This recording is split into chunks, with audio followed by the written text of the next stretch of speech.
Hello mga bay, nandito kami sa ito na sa Sunraysia Apartments Events Place.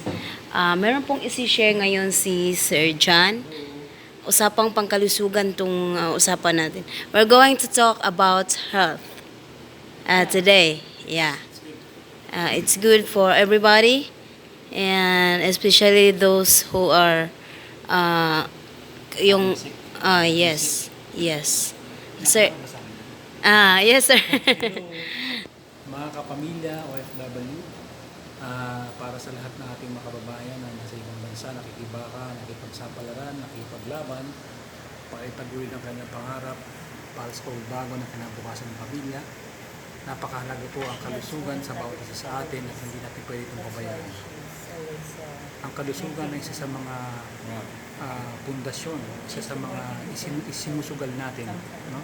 At hindi natin ito pwedeng baliwalain dahil ito ang pukunan natin sa ating pagtatrabaho bilang OFW. Yes, sa pang-araw-araw. Sa pang-araw-araw, hindi pwedeng nagtatrabaho ka lang pero hindi ka malusog, kung nagtatrabaho ka, nagkakasakit ka pero hindi inalagaan ang sarili mo. So mahalaga sa atin na habang nagtatrabaho tayo bilang OFW, siguraduhin natin malusog tayo, kung magkakasakit man, maayos natin ang problema, malaman natin kung pinagagaling ng mga sakit at tuloy-tuloy lang ang pangarap natin. Okay? Okay. So, mamaya pag-uusapan natin ang mga topics about health, So, nag-usap na talaga kami ni Sir John na magkita kami muli. Kung natatandaan niyo si Sir John, nagkita kami nung nakaraang araw at nag-usap na kami na may appointment kami today to talk about health, for everybody. So si Sir John, concerned po talaga siya sa kalusugan at syempre pati na rin sa emotional. Yes.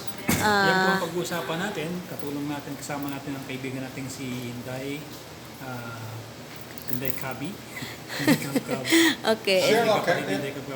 Dahil naniniwala tayo na nandito rin siya para ipakalat ang magandang balita ng kalusugan sa lahat ng kababayan natin sa bansa.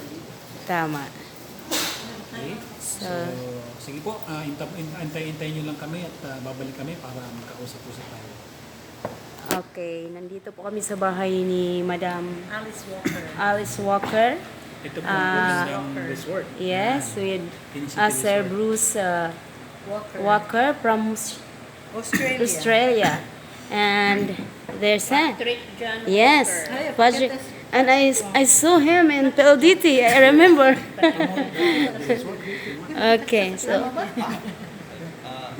Wellness company based in Idaho Falls,